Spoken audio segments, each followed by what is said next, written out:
Man, I'm so hungry. I wish I had something to do for my last video of the month.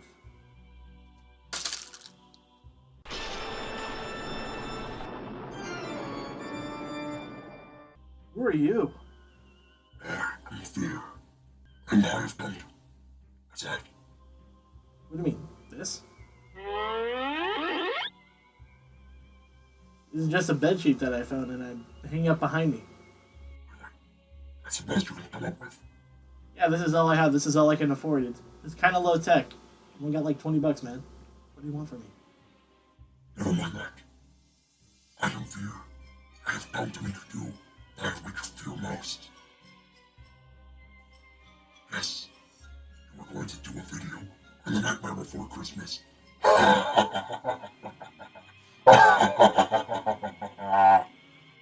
me, I'm fear.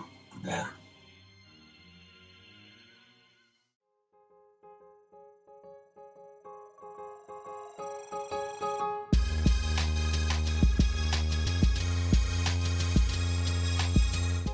Hey dudes, I'm Channel Master Jake, and welcome back to the last episode of Spookyween! I have way too much fun with that. So this is our last episode of Spookyween 2017, and I wanted to go out with a bang. I didn't really have an idea, so I kind of got blackmailed into this, but we're going to be talking about The Nightmare Before Christmas. But I think I'm kind of in the minority here. I don't like The Nightmare Before Christmas. I really don't. Now hear me out. Put your guns and pitchforks down. Please don't sacrifice me yet. I do have reasons why. Like everybody, I'm sure, but the movie, it started off as kind of a small little thing that kind of got a lot of traction as it got, older and older. And, I can definitely see why. It's got a very striking style. It's got very original designs and, kind of character models. It really does stick with people's imagination. It's also got kind of an interesting sort of message where, kind of, you gotta be happy with where you're at, Not a lot of movies kind of do that. It's, follow your dreams. Jack follows his dreams. It doesn't quite work out too well for him. But, he still tries. He experiments and does other things. And, it's very popular and very memorable. I can definitely see why it's garnered such a following as it has. But for me personally, I don't like it. And here are my reasons why I don't. Alright, so I'm going to start up with what I think is the biggest cardinal sin of this movie. It's way too darn long. Now, most of the time, that's not too bad. A good running length gives you time to explore characters and themes and settings and ideas. But when it comes to The Nightmare Before Christmas, it's just too dang long. I mean, the movie will just drag on in so many scenes. And it gets to the point where I get genuinely bored watching it. I'm sitting there going, we're still on these three little twerps singing about getting Sandy Claus? We can't honestly move on to something else by this point? Not only is the song not good, but it's so dumb and annoying. It's way too long and too big for its britches. If you took the entire movie, it's about an hour and 20 minutes or something, you could cut off more than half of it. You can make it 30 minutes, it would work perfectly. I mean, you have your setup, at the beginning it moves pretty good, it sets up Halloween Town and Jack and what he wants to do and him finding out about Christmas. That'd be really good. Then you just move really quickly into him deciding he wants to take over Christmas, doing it, learning this lesson, save Santa Claus in the story. You can pack all that nice and neatly tied off in a little bow, Wallace and Gromit style. Those things are 20, 30 minutes a piece and they tell a cohesive story. Doesn't need to be super duper long. Nightmare Before Christmas, it drones on and on and on with stupid little stuff that I don't care about. And I don't understand how people could care about it. It's stupid. Biggest problem by far I have with that movie. If they had just shortened it down some, taken off all the unnecessary stupid filler, just shorten it down, let us just watch it and just go, it would have worked so much better, I feel. Now, I mentioned it just a second ago, but that poke at that stupid song with those three little twerps, that's not just a gripe with that one thing. It's a gripe with a good chunk of the movie. A lot of that running time is just filler and pointless songs. Songs that don't need to be there. I mean, there's like, what, 2 or 3 different songs where Jack sings about the exact same thing before he does anything about it. We got it after the first one. Let's move on to something else. I mean, for crying out loud, characters that don't even need songs get songs. I don't care about these random characters. We're supposed to be watching Jack and what he's doing. You know, it's a waste of my time. And a big wearing on my patience, as a matter of fact. Matter of fact, you could easily split it down into, what, I think I have it like 5 songs down here. Yeah. Let me see what I got here. Let's see. You can have the opening song, This Is Halloween. For some reason, a lot of people like that one. I don't find it annoying. You got the song where Jack sings that he's sad.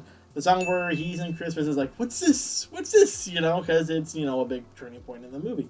And then you have him eventually go, I'm going to go do this, get Santa Claus. And then you have the villain song with Oogie Boogie, the song where Jack decides to turn it around and make things right. And then the intro reprise or the ending song or something. That's like 5 or 6 songs right there. How many do they have in that movie?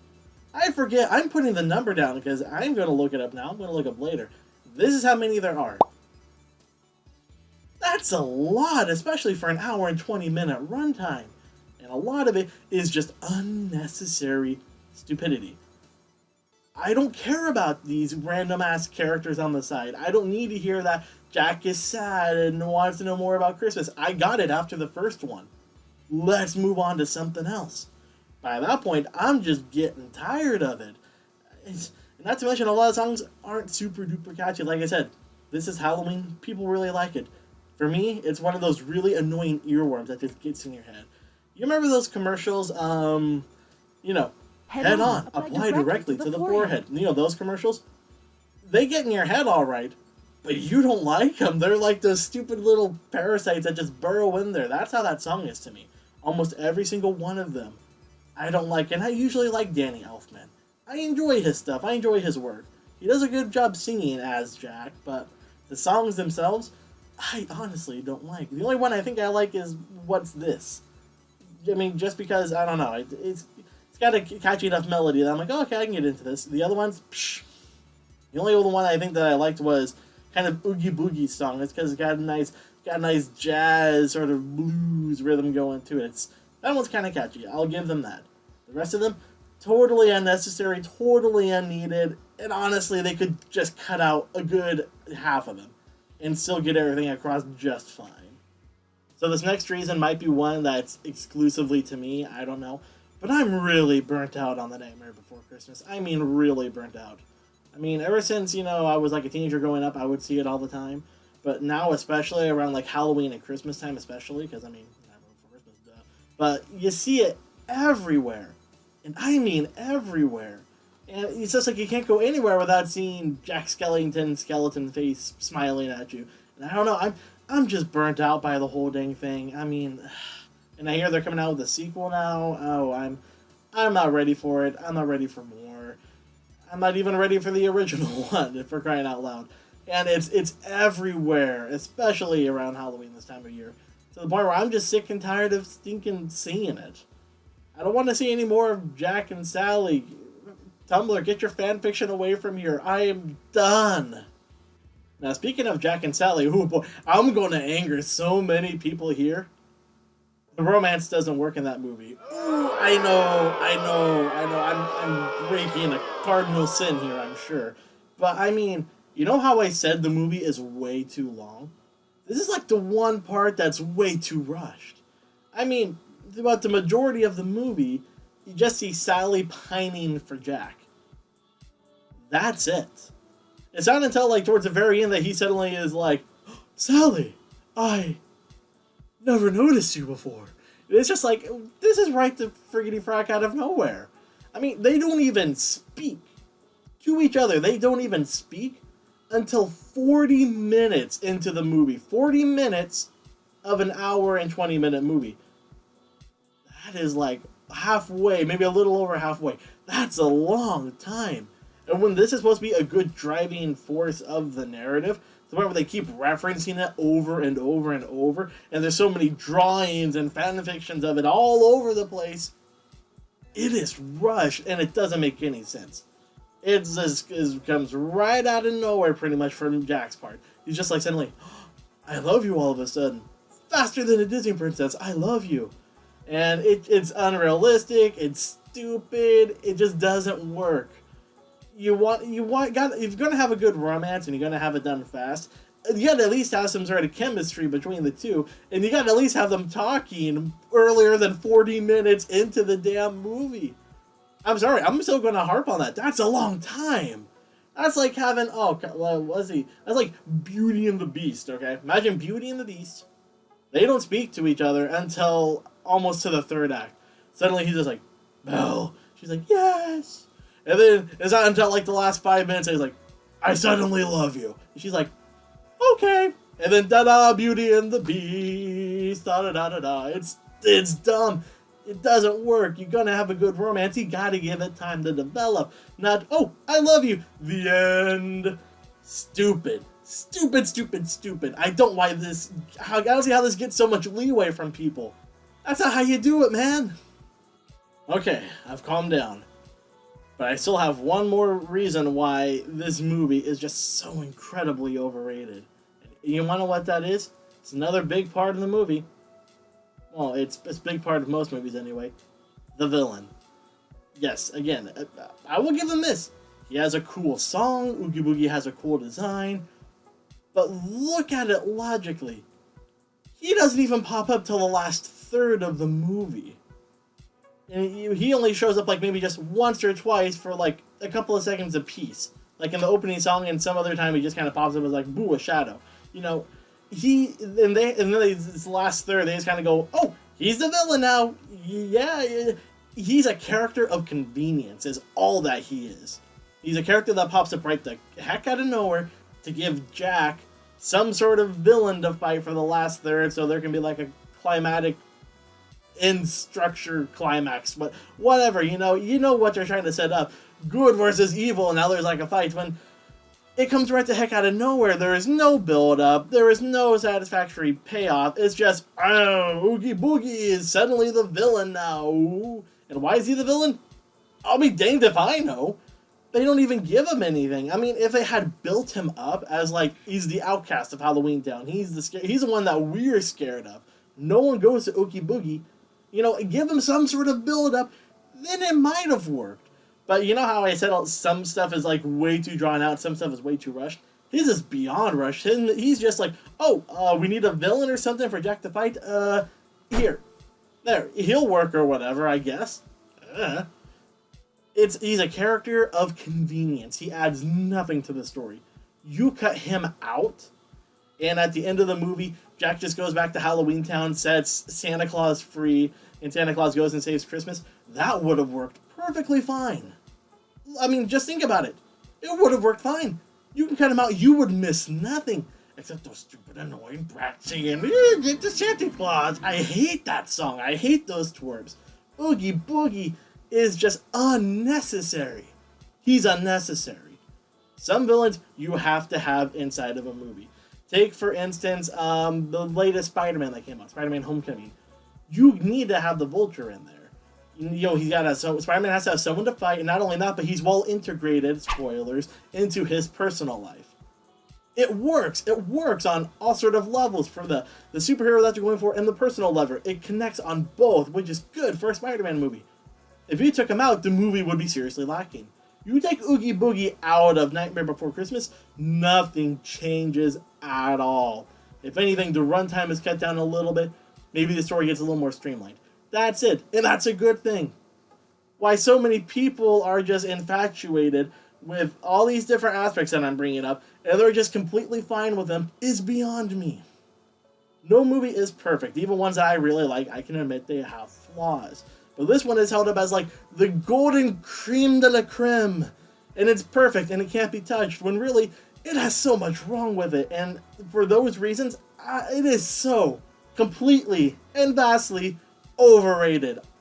I'm sorry, I didn't expect to get into this much of a tizzy about this movie, but it is terribly overrated. it shouldn't be held up on as high esteem as it is. I think it's just aesthetics alone that people love it so much. That's the reason why it's so widely held. It's just the way that it looks. People are like, ooh, it's creative and looks cool. I'll give them that. It is pretty creative looking. Yeah, I haven't seen designs like that before, and a lot of movies have borrowed from designs since, like from Coraline and Paranorman, you know, the Leica Studios, or is it Studio Leica? I forget, whatever, does it honestly matter? Aesthetics besides, this movie needs a lot of work. It needs like 2 or 3 more rewrites, easy, just to streamline it and make it make more sense.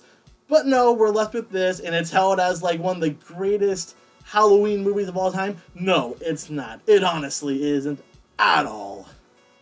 Man, I did not expect to get this worked up over this movie. I mean, I never really liked it before, but now that I was honestly going in there and saying, okay, what don't I like about it?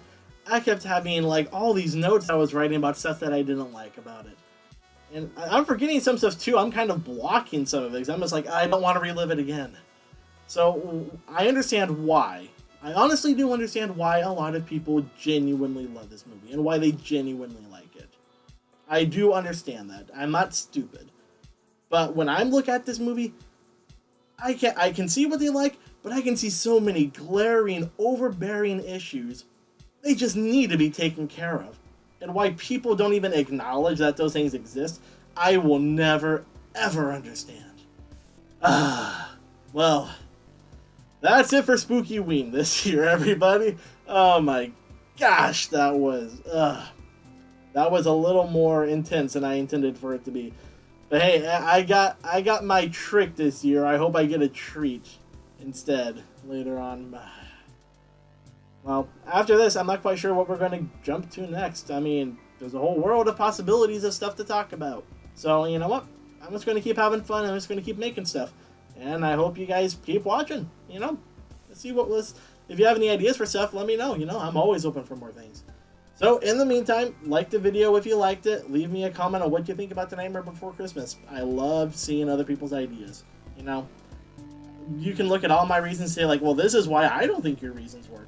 Fine, let me know. As long as we're all nice about it. In the meantime, this is Channel Master Jake, and I'll see you dudes next time. Make sure to hug someone you love today, and have a good Halloween. I'll see you dudes next time. Bye.